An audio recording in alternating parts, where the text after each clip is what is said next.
Good morning students. Today we will continue our fourth chapter of civics 9th class electoral politics. ठीक है. Yesterday we discussed about election competition और is it good to have political competition. तो आज हम किस आगे discuss करेंगे what is our system of election. भी हमारे इलेक्शन के सिस्टम को हम डिस्कस करेंगे. ठीक है. Lok Sabha and Vidhan Sabha, general election and by election. भी जो लोकसभा और विधानसभा के जो इलेक्शन होते हैं आपको पता है भी लोकसभा के इलेक्शन किसके लिए होते हैं और विधानसभा के लिए इलेक्शन किसके लिए होते हैं. तो लोकसभा के जो इलेक्शन है जिसमें हम अपने प्राइम मिनिस्टर को चुनते हैं और विधानसभा यानी जिसमें हम अपने चीफ मिनिस्टर यानी स्टेट के जो चीफ मिनिस्टर हैं उनको चुनते हैं. तो किससे? जनरल इलेक्शन, जो सीधे इलेक्शन भी आपने भी अपने रिप्रेजेंटेटिव को वोट देते हैं जो पार्टी को, फिर जो पार्टी मेजोरिटी में आती है वो उनमें से क्या है एक लोकसभा के लिए तो क्या प्राइम मिनिस्टर बनते हैं और विधानसभा के लिए चीफ मिनिस्टर.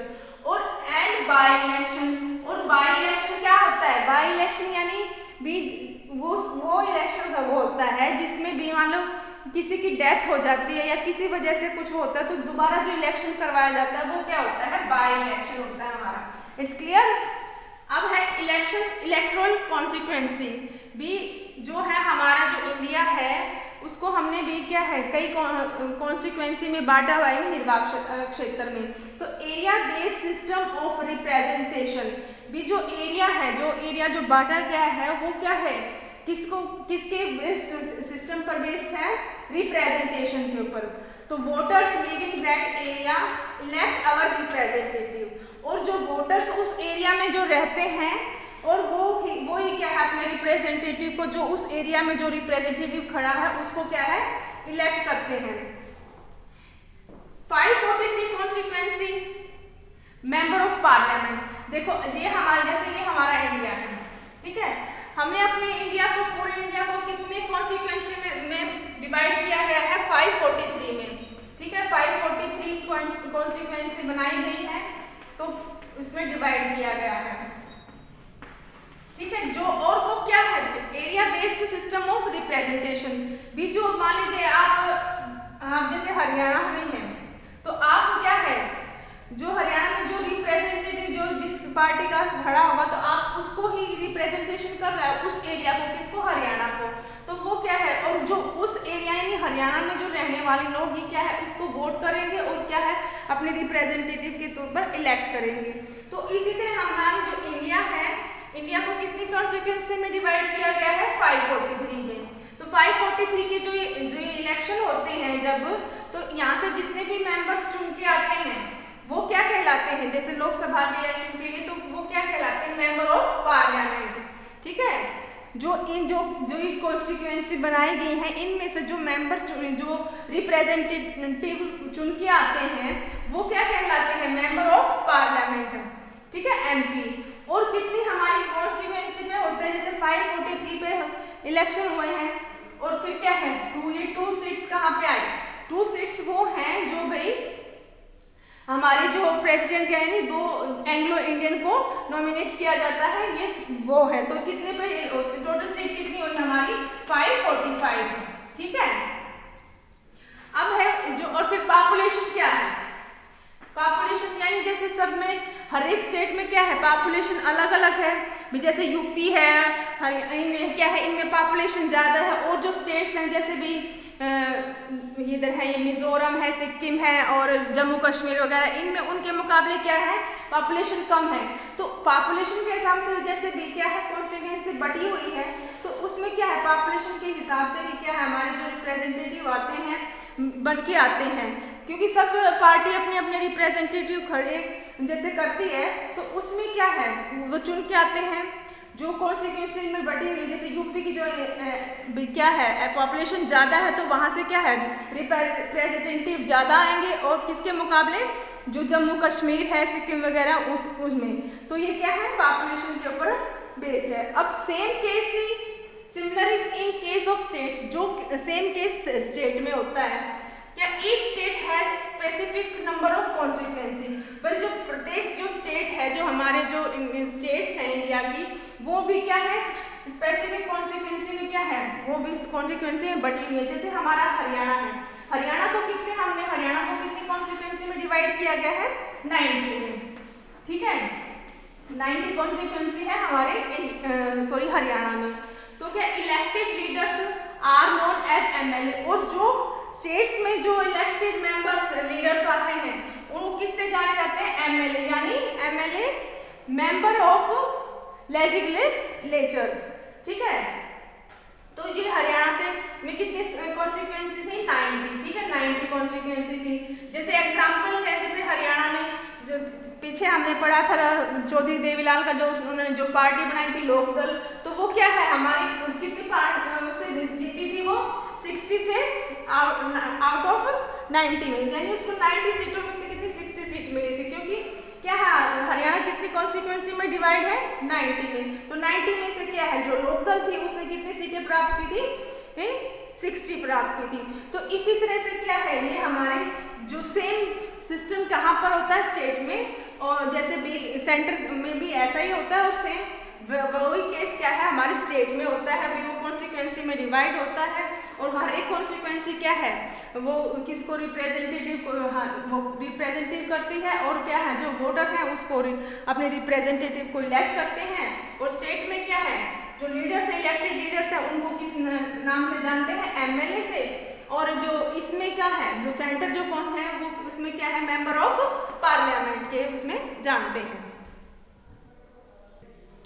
अब हमारा है रिजर्व कॉन्स्टिट्यूएंसी भी। जैसे रिजर्व कॉन्स्टिट्यूएंसी में कुछ कॉन्स्टिट्यूएंसी क्या है रिजर्व की गई है स्पेशल कैटेगरीज के लिए, ठीक है। ओपन इलेक्टोरल कंपटीशन भी आपने हमारा जो क्या है ओपन इलेक्टोरल कंपटीशन क्या होता है भी, सबको क्या है इलेक्शन में पार्ट लेने का या इलेक्शन करने का क्या है सबको क्या है राइट है।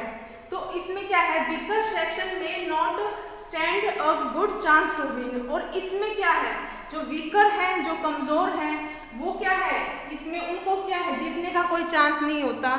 तो लैक ऑफ किस वजह से नहीं होता, lack of resources education and contacts भी, उनके अंदर भी जो रिसोर्सेज नहीं है उनके पास, और क्या है एजुकेशन की कमी है, और कॉन्टेक्ट्स उनका जो नेटवर्क है वो इतना नहीं है जहाँ तक भी वो इसके भी जो इलेक्शन है उनमें क्या है जो पावरफुल है उनके सामने वो खड़े रह सके और क्या है जीत सके। तो उनमें क्या है जो वीकर सेक्शन है हमारे उनको जो जीतने का चांस क्या है कम होता है।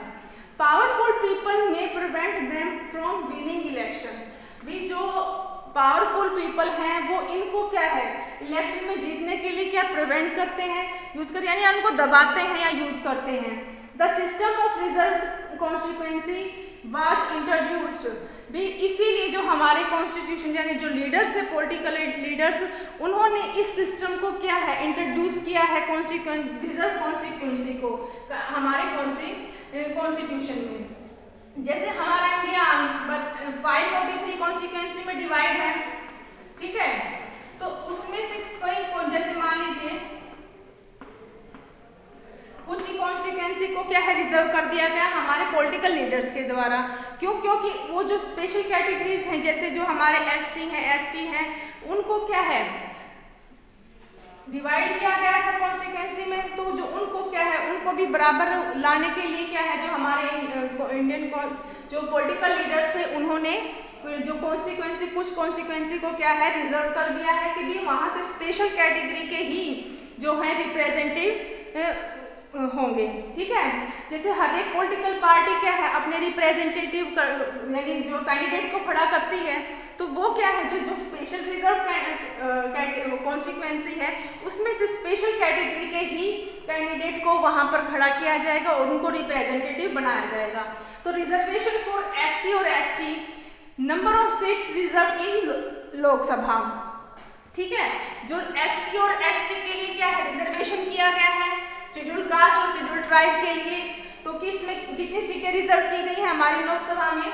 जो एसटी है एससी है शेड्यूल कास्ट है उनके लिए 84 है और शेड्यूल ट्राइब के लिए 47 इन लोकसभा में। ये क्या है हमारे जो पॉलिटिकल लीडर्स थे जिन्होंने इंडियन कॉन्स्टिट्यूशन को बनाया था उन्होंने इसको पहले से ही इनके लिए क्या है सीटें रिजर्व कर दी थी। Later on, this system of reservation was extended of the district and local level. भी इसके क्या है, इस सिस्टम को जो है, जो रिजर्वेशन का सिस्टम है, इसको भी क्या है एक्सटेंड किया जाता है भी, जिससे डिस्ट्रिक्ट और लोकल लेवल्स पर भी इसको क्या है आगे बढ़ा दिया जाता है, इस जो है रिजर्वेशन जो सिस्टम है। तो इसमें 1/3 seats are reserve for women. क्या है 1/3 सीट क्या है वोमेन के लिए रिजर्व की गई है, क्योंकि वोमेन भी क्या है एक वीकर सेक्शन में आता है। तो इसके लिए भी हमारे कॉन्स्टिट्यूशन में क्या है 1/3 सीट्स को रिजर्व किया गया है, किसके लिए वुमेन्स के लिए in rural and urban area के लिए। ठीक है, नाउ वोटर लिस्ट। अब हमारे क्या है वोटर लिस्ट भी, हम वोटर लिस्ट में क्या क्या होता है। Constituency are decided who would vote now. भी जो कॉन्स्टिट्यूएंसी है वो डिसाइड करती है कि भी वोट कौन दे सकते हैं। ठीक है, इलेक्टोरल वोटर लिस्ट भी, जो इलेक्टोरल वोटर लिस्ट क्या होती है, list of the person eligible for vote. वो लिस्ट उन लोगों की वो लिस्ट जो भी वोट देने के लिए एलिजिबल है, वो क्या होती है इलेक्टोरल वोटर लिस्ट भी। उन लोगों की लिस्ट होती है जो भी वोट देने के लिए वोट देने के लायक है, यानी एलिजिबल है। हमारे में क्या है वोट देने के लिए क्या एलिजिबल है, जो 18 साल का जो बच्चा है या जो भी है अडल्ट है, वो क्या 18 साल या 18 साल से ऊपर जो है वो क्या है वोट दे सकता है। Based on the principal of universal adult franchise भी, ये क्या है किस पर बेस्ड है, जो हमारी है principal of universal adult franchises पर, यानी सार्वभौमिक वयस्क मताधिकार पर। ये क्या है हमारी जो है वोट दे सकते हैं वो इस वाले प्रिंसिपल पर बेस्ड है। तो इसका क्या मीनिंग है, 1 वोट 1 पर्सन और 1 वैल्यू, यानी प्रत्येक का एक वोट होगा, प्रत्येक व्यक्ति का एक वोट एक, और उसकी वैल्यू भी क्या है एक रहेगी, यानी बराबर। ये नहीं है कि अगर पुअर है तो उसकी वोटर वैल्यू क्या है कम है वोटिंग वैल्यू, और जो रिच है उनकी वोटर वैल्यू क्या है ज़्यादा, नहीं, सबकी इक्वल है। तो क्या है 1 vote 1 person 1 value based on principle of universal adult franchises. ठीक है, some criminals and person with unsound mind can be denied the right to vote भी, जो क्रिमिनल्स हैं और the person with unsound mind यानी जिनकी मेंटल कंडीशन ठीक नहीं है भी, तो वो क्या है वो वोट नहीं दे सकते। कौन नहीं दे सकते, उनको वोटिंग का अधिकार नहीं है। किसको, जो क्रिमिनल्स हैं और वो पर्सन जिनकी भी मेंटल कंडीशन ठीक नहीं है, वो क्या है उनको क्या है वोट का अधिकार नहीं है, denied the right to vote. अब जो EPIC क्या है, EPIC यानी इलेक्शन फोटो आइडेंटिटी कार्ड भी। जैसे जब आपको जो आपने देखा होगा कि भी जब हम वोट करने जाते हैं तो क्या है एक कार्ड लेके जाते हैं, वो क्या है हमारी ID होती है, यानी आइडेंटिटी कार्ड होता है हमारा, जिसके बेस पर ही हम वोट कर सकते हैं। ठीक है, अपडेशन ऑफ वोटर लिस्ट क्या है भी, वोटर लिस्ट को क्या है अपडेट करते रहते हैं भी। क्यों, क्योंकि हर साल भी हैं जो हैं भी नए वोट देने वाले हैं क्या है आते रहते हैं। जैसे भी जो अडल्ट हो जाते हैं और भी जैसे अडल्ट हो जाते हैं जिनको अभी नए वोटर होते हैं, तो वोटर लिस्ट में क्या है उनको ऐड किया जाता है। तो क्या है इसीलिए क्या है updation of the voter list, यानी वोटर लिस्ट को अपडेट किया जाता रहता है हर साल, क्योंकि उसमें हर साल क्या है बहुत सारे नए क्या है कैंडिडेट बनते जाते हैं, किसके लिए वोटिंग के लिए। तो इसीलिए क्या है अपडेशन ऑफ वोटर लिस्ट, यानी वोटर लिस्ट को अपडेट किया जाता है। इससे आगे हम अब नेक्स्ट वीडियो में करेंगे। Thank you.